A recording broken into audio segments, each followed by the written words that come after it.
तो फ्रेंड आज जो है कि बिहार डीएलएड एंट्रेंस एग्जाम 2024 के लिए जो आप सभी को सोशल साइंस का प्रैक्टिस सेट दिया जा रहा था, उसमें हम सभी प्रैक्टिस सेट नंबर 1 कंप्लीट कर चुके थे। आज जो कवर करने वाले हैं प्रैक्टिस सेट नंबर 2 को कवर करने वाले हैं। अगर इस प्रैक्टिस सेट को कंप्लीट नहीं किए तो जरूर कर लीजिएगा, लिंक डिस्क्रिप्शन में दिया हुआ है। तो चलिए शुरू करते हैं आज की इस प्रैक्टिस सेट को। फिर जो चैनल पर पहली बार आए चैनल को जरूर सब्सक्राइब कर घंटे को प्रेस कर लीजिएगा, ताकि जब भी क्लास नोटिफिकेशन आप सभी को प्राप्त हो सके। फिर आज के सेशन को लाइक करके आप सभी शेयर अपने दोस्तों में जरूर कर दीजिएगा। तो चलिए शुरू करते हैं। आइए फर्स्ट क्वेश्चन देखिए। पहला क्वेश्चन है, विश्व जनसंख्या दिवस कब मनाया जाता है? अगर इन सेट में किसी भी क्वेश्चन का आंसर पता हो तो अपना आंसर आप सभी नीचे कमेंट बॉक्स में बता सकते हैं। हर क्वेश्चन के लिए समय भी आपको मिल जाएगा। चलिए बताएंगे इस क्वेश्चन का राइट आंसर क्या हो जाएगा। विश्व जनसंख्या दिवस कब मनाया जाता है?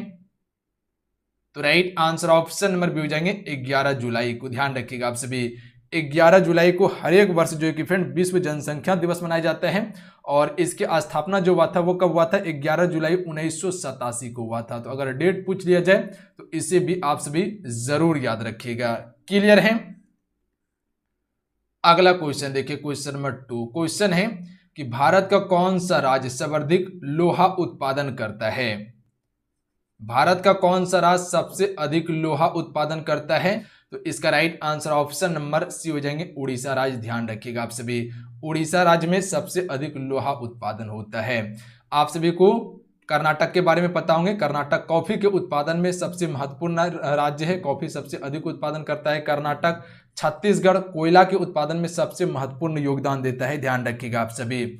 अगर झारखंड की बात किया जाए तो झारखंड में यूरेनियम सबसे अधिक उत्पादन होता है। ध्यान रखिएगा। और भंडारण में, कोयला भंडारण में झारखंड प्रथम स्थान पे आता है। ये चीज क्लियर है? अगला क्वेश्चन देखिए। अगर क्वेश्चन यहीं से पूछ लिया जाए फ्रेंड कि लोहा उत्पादन में भारत का क्या स्थान है, तो भारत का जो स्थान है वो चौथा स्थान आता है भारत लोहा उत्पादन में विश्व में। और भारत में प्रथम स्थान पे कौन आता है? उड़ीसा राज्य आता है। अगला क्वेश्चन देख लीजिए, क्वेश्चन नंबर 3। क्वेश्चन नंबर 3 ये बन रहे कि निम्नलिखित में से किसका उपयोग लेड पेंसिल बनाने में किया जाता है?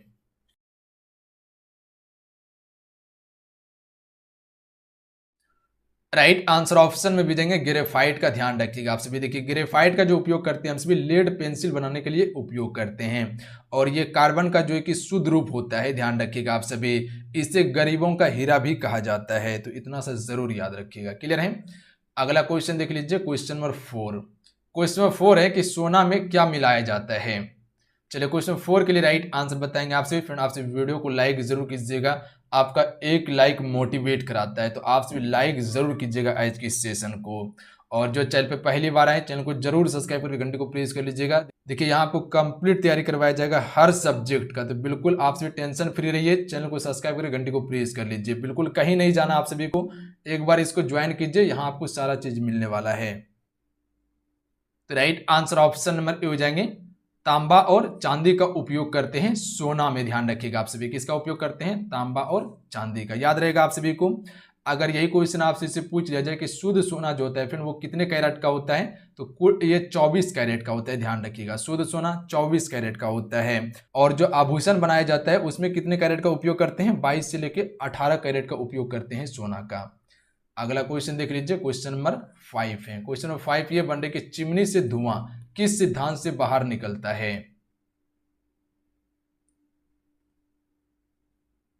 तो right answer option number D हो जाएंगे संवहन विधि से बाहर निकलता है चिमनी से धुआं। ध्यान रखिएगा। आप सभी दूध को उबाले होंगे या पानी को जो उबालते हैं वो भी संवहन विधि से ही गर्म होता है। ध्यान रखिएगा।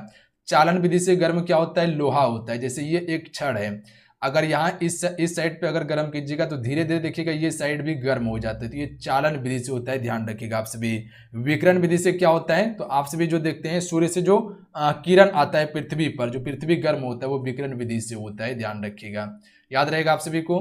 अगला क्वेश्चन देखिए, क्वेश्चन नंबर 6। क्वेश्चन नंबर 6 है कि भारतीय सम्राट हर्षवर्धन की जीवनी हर्ष रचयिता किसने लिखी थी? राइट आंसर ऑप्शन में भेजेंगे बाण भट्ट ने। ध्यान रखिएगा।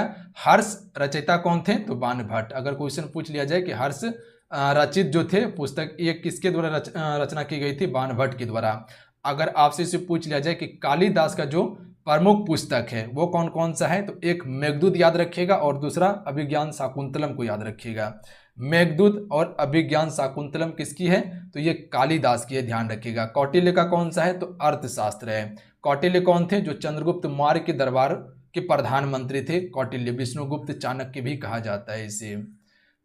अगला क्वेश्चन देखिए, क्वेश्चन 7। क्वेश्चन 7 ये बन रही कि धारा प्रभाव वाले चालक के चारों ओर किस प्रकार का क्षेत्र उत्पन्न होता है? तो धारा प्रभाव वाले चालक के चारों ओर जो क्षेत्र उत्पन्न होता है वो चुंबकीय क्षेत्र उत्पन्न होता है, ध्यान रखिएगा आप सभी। यानी कि ऑप्शन में बी राइट आंसर रहेंगे। क्लियर है? अगर ये क्वेश्चन पूछ लिया जाए कि इस क्षेत्र का जो प्रयोग किया गया वो पहली बार कब किया गया था? 1812 में किया गया था। किसके द्वारा? ऑस्ट्रिएट के द्वारा किया गया था। किसके द्वारा? ऑस्ट्रिएट के द्वारा किया गया था, ध्यान रखिएगा। और इसका उपयोग किस में होता है? जैसे कि विद्युत मोटर होता है, विद्युत जनित होता है, उसमें उपयोग करते हैं चुंबकीय क्षेत्र का। क्लियर है? अगला क्वेश्चन देखिए। चलिए इस क्वेश्चन का राइट आंसर बताएंगे आपसे। क्वेश्चन 8 के लिए राइट आंसर क्या होगा? निम्नलिखित में से कौन भारत में सबसे पुराना आईआईटी यानी कि भारतीय प्रौद्योगिकी संस्थान है? तो सबसे पुराना अगर भारतीय प्रौद्योगिकी संस्थान की बात किया जाए तो ये आपका है आईआईटी खड़गपुर, ध्यान रखिएगा आप सभी। Option number A right answer रहेंगे। क्लियर है? अगर इसकी स्थापना की बात किया जाए तो इसकी स्थापना जो हुआ था फ्रेंड 1951 में हुआ था। तो इस डेट को जरूर याद रखिएगा। अगला है क्वेश्चन नंबर 9। क्वेश्चन निम्नलिखित में से कौन सा संगठन वैश्विक आतंकवाद सूचकांक जारी करता है? वैश्विक आतंकवाद सूचकांक जो जारी करता है कौन सा संगठन करता है? तो ये जारी करता है अर्थशास्त्र और शांति संस्थान जारी करता है, यानी कि आईईपी के द्वारा जारी किया जाता है। क्लियर है? अगला है सिंधु घाटी सभ्यता के निम्नलिखित स्थलों में से किसमें द ग्रेट बाथ पाया जाता है? द ग्रेट बाथ किस स्थान पर पाया जाता है या किस स्थलों पर पाया जाता है? तो ध्यान रखिएगा आप सभी, ये मोहनजोदड़ो में पाया जाता है द ग्रेट बाथ। ऑप्शन में डी राइट आंसर रहेंगे। आइए अगला क्वेश्चन कर लेते हैं, क्वेश्चन नंबर 11। अगला क्वेश्चन देखिए, महासागरीय भूपर्पटी मुख्य रूप से डैश से बनी है? यानी कि महासागरीय भूपर्पटी जो है ये मुख्य रूप से किससे बनी हुई है? सिलिकॉन और एल्युमिनियम से बनी हुई है। चौसा का युद्ध किनके बीच लड़ा गया? चौसा का युद्ध कब हुआ था? तो ध्यान रखिएगा आप सभी 1539 में ये युद्ध हुआ था। किसके किसके बीच में हुआ था? शेरशाह सूरी और हुमायूं के बीच में, यानी कि ऑप्शन में ए राइट आंसर हो जाएगा। इस युद्ध में क्या हुआ था? हुमायूं पराजित हो गया था। अगला क्वेश्चन है, आधुनिक आवर्त सारणी के अनुसार निम्नलिखित में से कौन सा तत्व का परमाणु क्रमांक 30 है? तो अगर परमाणु क्रमांक 30 की बात किया जाए तो ये किसका है? Zn, यानी कि जिंक का परमाणु क्रमांक कितना है? 30 है, ध्यान रखिएगा आप सभी। अगर आपसे इससे पूछ लिया जाए कि Fe यानी कि लोहा का परमाणु क्रमांक कितना है, तो इसका 26 होता है, ध्यान रखिएगा। Fe लोहा कहा जाता है इसको। अगर CO की बात किया जाए, जिसे हम सभी कोबाल्ट भी कहते हैं, कोबाल्ट इसे कहा जाता है, कोबाल्ट कहा जाता है, और इसका परमाणु क्रमांक कितना है? 27 है। अगर Na की बात किया जाए तो इसे हम सभी निकेल कहते हैं, और इसका परमाणु क्रमांक कितना है? 28 है, ध्यान रखिएगा। क्लियर हो गया? अगर Zn की बात किया जाए तो इसका परमाणु क्रमांक 30, निकेल की बात किया जाए तो 28 हो जाएगा, लोहा की बात किया जाए तो 26, और कोबाल्ट की बात किया जाए तो 27 हो जाएगा। अगला क्वेश्चन है, पत्रकारिता में उत्कृष्ट योगदान के लिए प्रतिष्ठित राजा राम मोहन राय राष्ट्रीय पुरस्कार के लिए किसे चुना गया है? तो ये चुना गया है ABK प्रसाद को चुना गया है। अगला है, गेटवे ऑफ इंडिया डैश में स्थित है? देखिए, एक है इंडिया गेट और एक है गेटवे ऑफ इंडिया। तो जहां पर अगर गेटवे की बात किया जाए और ऑफ लगा रहे वहां आपको मुंबई टिक करना है। गेटवे ऑफ इंडिया कहां पे है? मुंबई में है, पर इंडिया गेट कहां पे है? दिल्ली में है। तो ध्यान रखिएगा आप सभी। अगला क्वेश्चन है, शुरू की जाने वाली PM विकास योजना निम्नलिखित में से किसके लिए लक्षित होगी? जो PM विकास योजना शुरू की गई है ये किसके लिए लक्षित है? पारंपरिक कारीगर के लिए लक्षित है। ऑप्शन में डी राइट आंसर रहेंगे, याद रखिएगा आप सभी। अगला क्वेश्चन कर लेते हैं फ्रेंड, क्वेश्चन नंबर 17। क्वेश्चन है, स्टारशिप सबसे शक्तिशाली रॉकेट निम्नलिखित में से किसके द्वारा बनाया गया है? स्टारशिप जो रॉकेट है ये सबसे शक्तिशाली रॉकेट है, पर ये जो बनाया गया है वो किसके द्वारा बनाया गया है? स्पेस एक्स के द्वारा बनाया गया। एक्स कर लीजिएगा, स्पेस एक्स के द्वारा बनाया गया। इसका मालिक कौन है? इलॉन मस्क, जो टेस्ला का मालिक है। उसने डैश को आधुनिक हिंदी साहित्य का जनक के रूप में जाना जाता है, यानी कि हिंदी साहित्य का जो जनक कहा जाता है आधुनिक रूप में, वो किसे कहा जाता है? भारतेंदु हरिश्चंद्र को कहा जाता है। अगला है क्वेश्चन नंबर 20, डैश राष्ट्रीय उद्यान विश्व का एकमात्र तैरता हुआ राष्ट्रीय उद्यान यानी कि फ्लोटिंग पार्क है। तैरता हुआ राष्ट्रीय उद्यान उसे कहा जाता है। तो एकमात्र तैरता हुआ राष्ट्रीय उद्यान है जिसे हम सभी केबुल लामजाओ राष्ट्रीय उद्यान कहते हैं, और ये कहाँ पे? आपका मणिपुर में है। ध्यान रखिएगा आप सभी। तो इसका क्या याद रखना है आपको? इसका याद रखना है राज्य को, कि केबुल लामजाओ नेशनल पार्क जो है वो कहाँ पे है? आपका मणिपुर में है, जिसे हम सभी तैरता हुआ राष्ट्रीय उद्यान या फ्लोटिंग पार्क भी कहते हैं। इंग्लिश में फ्लोटिंग पार्क कह सकते हैं, हिंदी में उसको तैरता हुआ उद्यान कह सकते हैं। अगला क्वेश्चन है क्वेश्चन में 21, निम्नलिखित में से किस राजा ने हर्षवर्धन को हराया था? तो देखिए, हर्षवर्धन को जो हराया गया था नर्मदा नदी के तट पर पुलकेशन द्वितीय के द्वारा हराया गया था, यानी कि ऑप्शन में बी करेक्ट आंसर रहेंगे। अगला क्वेश्चन है क्वेश्चन नंबर 22, नोबेल पुरस्कार जीतने वाले पहले भारतीय कौन थे? तो देखिए, पहले भारतीय जो थे ये 1913 में ही नोबेल पुरस्कार इसने जीता था, जिसका नाम था रविन्द्रनाथ टैगोर। इसे साहित्य के लिए नोबेल पुरस्कार दिया गया था, ध्यान रखिएगा। सीवी रमन को किसके लिए दिया गया था? भौतिकी के लिए 1930 में नोबेल पुरस्कार इसे दिया गया था, ध्यान रखिएगा। अमर्त्य सेन को जो नोबेल पुरस्कार मिला था वो किसके लिए मिला था? अर्थशास्त्र के लिए। क्वेश्चन है कि अस्पृश्यता का उन्मूलन कर दिया गया और भारतीय संविधान के अनुच्छेद डैश के तहत किसी भी रूप में इसका अभ्यास निषिद्ध है। तो सभी को पता है कि किस अनुच्छेद में अस्पृश्यता का उन्मूलन किया गया है? अनुच्छेद 17 में। Option number D right answer रहेंगे। छुआछूत से संबंधित ये प्रावधान है कि आप किसी से छुआछूत नहीं कर सकते। अगला क्वेश्चन देखिए, हीराकुंड बांध निम्नलिखित में से किस राज्य में स्थित है? देखिए, हीराकुंड बांध जो है फ्रेंड ये भारत का सबसे बड़ा बांध है, ध्यान रखिएगा, जो कि कहाँ पे बना है? महानदी पर बना हुआ है। तो इस प्रकार से याद रख सकते हैं कि सबसे बड़ा बांध कहाँ बनाएगा? जहाँ महान चीज रहेगा, जो बड़ा चीज रहेगा, जो मजबूत रहेगा, वहां पर बनेगा। तो यानी कि महानदी पर बनाया गया है, और ये कहाँ पे है? उड़ीसा राज्य में है। तो option number C right answer रहेंगे, ध्यान रखिएगा। अगला क्वेश्चन है क्वेश्चन नंबर 25। क्वेश्चन है कि हिंडनबर्ग, अभी चर्चा में था ये, रिपोर्ट की वजह से अडानी समूह के शेयर में भारी गिरावट दर्ज की गई है। हिंडनबर्ग रिसर्च किस देश में स्थित है? आप सभी देखे होंगे कि अडानी का जो अभी शेयर था वो सभी शेयर का देखिएगा प्राइस जो था वो लमसम जो है कि किसी का 3900 था एक शेयर का, किसी का 4000 था, किसी का देखिएगा तो 2500 था, 2400 था। इस प्रकार से शेयर का प्राइस था। और जैसे हिंडनबर्ग का रिपोर्ट आया था ये शेयर जो है कि धड़धड़ा के कहाँ चलाया है? नीचे चलाया है। लमसम जो है कि अभी इसका प्राइस जो है कि मेरे ख्याल से जो गिर के आया था वो 500 के एवरेज में आ गया था, और अभी जो है कि इसका लमसम 600 से 700 का प्राइस अभी चल रहा है इस शेयर का। तो ध्यान रखिएगा आप सभी, काफ़ी ज़्यादा क्रैश हुआ है मार्केट इसका। तो राइट आंसर ऑप्शन में डी हो जाएंगे, अमेरिका का ये कंपनी है हिंडनबर्ग। अगला है, इल्तुतमिश किस वंश का राजा था? आप सभी को पता होंगे कि इल्तुतमिश के ही द्वारा जो कुतुब मीनार का जो आधा कार्य था उसको पूरा करवाया गया था, नींव रखा था कुतुबुद्दीन ऐबक ने। तो आप सभी को पता है कि कुतुबुद्दीन ऐबक है गुलाम वंश के संस्थापक, जो कि 1206 ईस्वी में उसने गुलाम वंश की स्थापना की थी। तो हम सभी कह सकते हैं कि वो गुलाम वंश से संबंधित है, यानी कि ऑप्शन में बी राइट आंसर रहेंगे। इल्तुतमिश की ही पुत्री थी रजिया सुल्तान, जो कि दिल्ली सल्तनत की पहली महिला शासिका या भारत की पहली महिला शासिका बनी थी, ध्यान रखिएगा। अगला क्वेश्चन है, समभारिक डैश के साथ परमाणु हैं?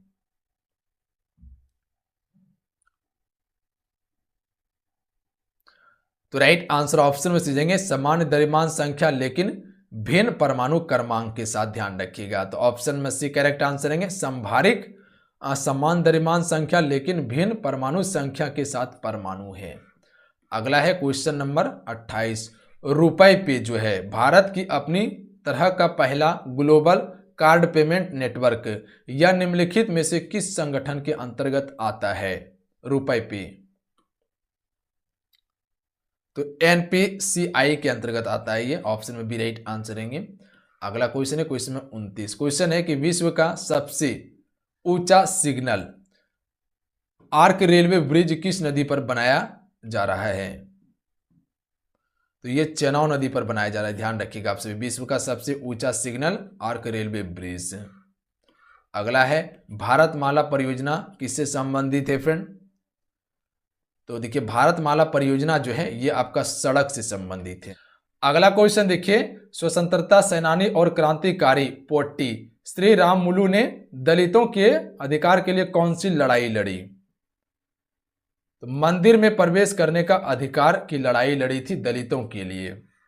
अगला है क्वेश्चन नंबर 32। 1889 में किस प्रमुख फ्रांसीसी रासायनिक के द्रव्यमान के संरक्षण सिद्धांत का वर्णन किया, जिसमें कहा गया कि रासायनिक अभिक्रियाओं में द्रव्यमान ना तो बनता है और ना ही नष्ट होता है? किस अभिक्रिया में? रासायनिक अभिक्रिया में ना तो द्रव्यमान बनता है और ना ही क्या होता है, नष्ट होता है। तो ये जो कहा गया था किसके द्वारा कहा गया था? एंटोनी लेवोजियर के द्वारा कहा गया था, ध्यान रखिएगा आप सभी।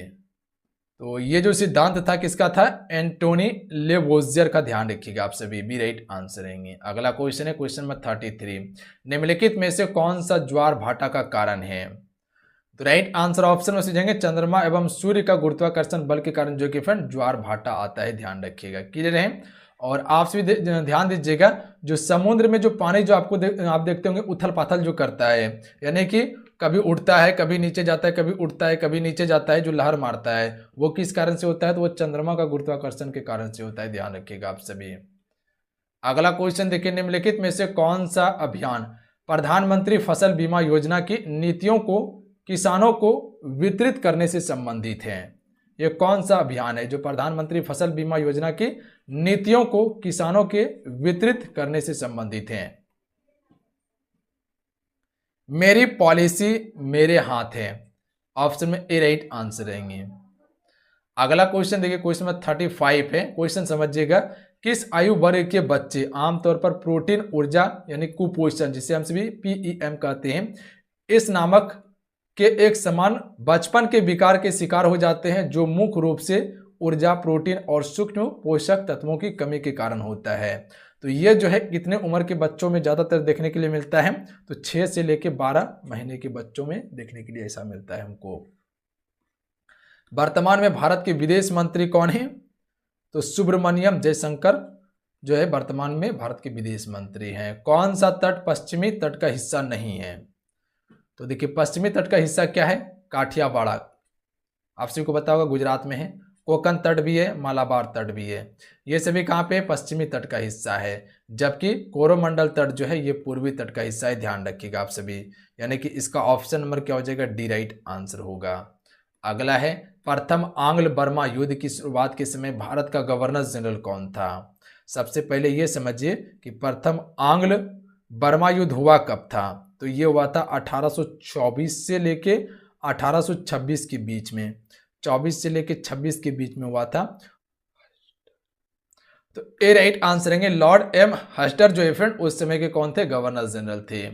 अगला क्वेश्चन देखिए, भारत का स्वदेशी mobile operating system IIT Madras द्वारा विकसित किया गया है, मोबाइल ऑपरेटिंग सिस्टम का नाम क्या है? इस मोबाइल ऑपरेटिंग सिस्टम का नाम क्या है? Right answer option number D हो जाएंगे, भार OS होगा या भरोस होगा, ध्यान रखिएगा। Option number D correct answer रहेंगे। अगला क्वेश्चन देख लीजिए, निम्नलिखित में से कौन सा कथन ऑपरेशन गंगा का सबसे अच्छा वर्णन करता है? ऑपरेशन गंगा का सबसे अच्छा वर्णन करता है कौन सा कथन? तो ऑपरेशन गंगा किसके लिए शुरू किया गया था? जब यूक्रेन में युद्ध हो रहा था उसी समय शुरू किया गया था। तो ऑप्शन में बी राइट आंसर रहेंगे, यूक्रेन से भारतीय नागरिक को निकालने के लिए ऑपरेशन गंगा की शुरुआत की गई थी। अगला क्वेश्चन देख लीजिए, भारत में खुदरा मुद्रास्फीति को निम्नलिखित में से किसके द्वारा मापा जाता है? खुदरा स्फीति को जो मापा जाता है भारत में वो किसके द्वारा मापा जाता है? ये जो मापा जाता है फ्रेंड उपभोक्ता मूल्य सूचकांक माइनस संयुक्त मुद्रास्फीति से मापा जाता है, यानी कि CPI माइनस C से मापा जाता है भारत में खुदरा मुद्रास्फीति को। अगला है, वह दर्पण क्या कहलाता है जिसका परावर्तक पृष्ठ बाहर की ओर मुड़ा होता है? तो परावर्तक पृष्ठ बाहर की ओर जो मुड़ा होता है उसे हम सभी उत्तल दर्पण कहते हैं, ध्यान रखिएगा आप सभी, बाहर की ओर जो मुड़ा रहता है। अगला है नंद वंश के बाद मगध पर किस वंश ने शासन किया था? तो नंद वंश के बाद मौर्य वंश ने शासन किया था, क्योंकि घनानंद को पराजित करके मौर्य वंश की स्थापना की गई थी चंद्रगुप्त मौर्य के द्वारा। दिल्ली के लाल किला को किस वर्ष यूनेस्को विश्व धरोहर स्थल घोषित किया?